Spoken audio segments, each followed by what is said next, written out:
Diuh ơi khôi Diuh chào, ye chôm chào mãi mãi tông mình. Yên hàm mãi suốt, diệu dầu ye si, nên nói khôi Diuh chào bốn mình.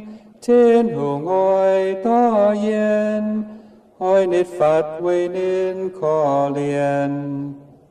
Nói hỏi bún cha, chế nghiền hàm miên, nên nói khói Diuh chào, nên nói khói Diuh chào.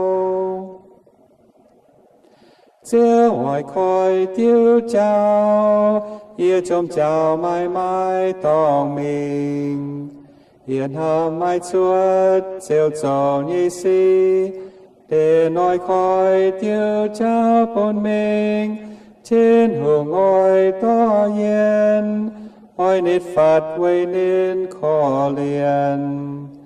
Nói hỏi bún cha, thế nghiền hàm miên, nên nói khói Diuh chào, nên nói khói Diuh chào.